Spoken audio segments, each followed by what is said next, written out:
വെറുതെ വെള്ളത്തിൽ കഴുകിയാലൊന്നും ഈ അണുക്കൾ പോവില്ല. ഈ അണുക്കൾക്ക് ഇപ്പോൾ നമ്മൾ മൈക്രോസ്കോപ്പിക്ക് നോക്കിയാൽ അറിയാം, അതിൻ്റെ പുറത്ത് മുള്ളുണ്ട്. മുള്ളു പോലെ ഇങ്ങനെ പറ്റി പിടിച്ചിരിക്കും. എങ്ങനെ വെള്ളം ഒഴിച്ച് കഴിയാലും പോവില്ല.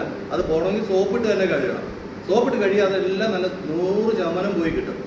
അപ്പോൾ നമ്മൾ ടോയ്ലറ്റിൽ തന്നെ ഒരു സോപ്പ് പെട്ടി അടിച്ചു വെക്കണം. ഇന്നില്ലാത്തവരൊക്കെ പോയി കഴിഞ്ഞ് കഴിഞ്ഞാൽ അടിയന്തരമായിട്ട് ചെയ്യേണ്ട വീട്ടിലെ ടോയ്ലറ്റിൽ ഒരു സോപ്പ് പെട്ടി അടിച്ചു വെച്ച് അതിനകത്ത് ഒരു പകുതി സോപ്പ് ഇട്ട് വെക്കാം. അവിടെ നിന്ന് കഴിയുന്നവർ എല്ലാവർക്കും അറിയാം കൈ കഴുകുന്ന സ്റ്റെപ്പുകൾ. അതുപോലെ തന്നെ അങ്ങനെ തന്നെ ആ സ്റ്റെപ്പുകൾ അവിടെ ഇരുന്ന് പെട്ടെന്നൊന്ന് ഈ അറ്റമൊക്കെ ഇങ്ങനെ കഴുകി ഇത്രയും ഭാഗം കഴുകിയിട്ട് വേണം അവിടെ നിന്ന് ഇറങ്ങാനായിട്ട്.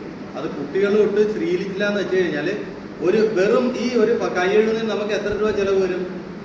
പിന്നെ തിളപ്പിച്ചാറ്റിയ വെള്ളം മാത്രം കുടിക്കാൻ പറയാ. ചിലവർ പച്ചവെള്ളമേ കുടിക്കുള്ളൂ. അത് ആര് പറഞ്ഞിട്ട് പച്ചവെള്ളം കുടിക്കുന്നത് മൃഗങ്ങൾക്കാണ്. ആടിനും ഒക്കെ പച്ചവെള്ളം കൊടുക്കുക. മനുഷ്യന് ബുദ്ധിയുള്ളതുകൊണ്ട് തിളപ്പിച്ച വെള്ളമേ കുടിക്കാൻ പാടുള്ളൂ.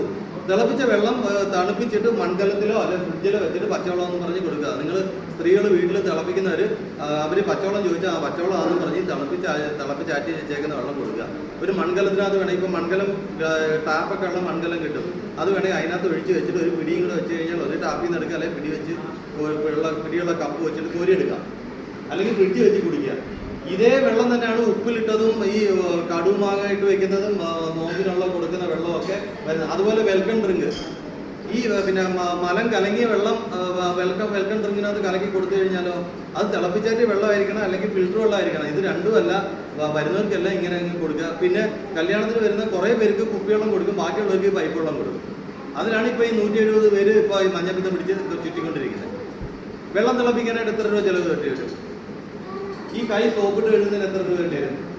ഇപ്പം മഞ്ഞപ്പിത്തം വന്നിട്ട് ലിവർ ഫെയിലിയറായി ലിവർ മാറ്റിവെക്കാൻ നടക്കുക. എത്ര രൂപ?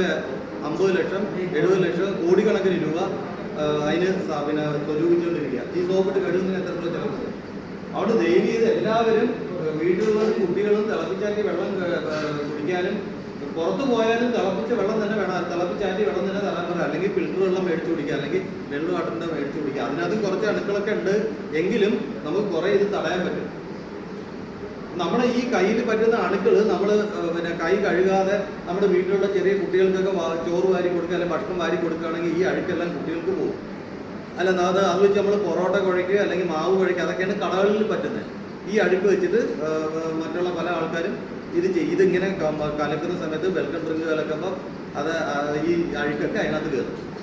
അതുപോലെ തന്നെ തിളപ്പിച്ച വെള്ളം ഒഴിക്കാത്ത സാധനങ്ങൾ, ഇപ്പോൾ തൈര് കലക്കാൻ, സലാഡ് കലക്കാൻ, പിന്നെ കറിയിലേക്ക് കുറച്ച് വെള്ളം കൂടെ ഒഴിക്കാൻ, അല്ലെങ്കിൽ തിളപ്പിച്ച വെള്ളത്തിലേക്ക് തണുപ്പിക്കാൻ വേണ്ടി പച്ചവെള്ളം ഒഴിക്കുക.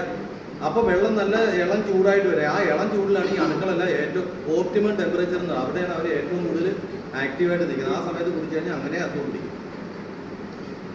അപ്പോൾ ഇത് ശ്രദ്ധിച്ചില്ല എന്ന് വെച്ച് കഴിഞ്ഞാൽ വളരെ ബുദ്ധിമുട്ട് വരും.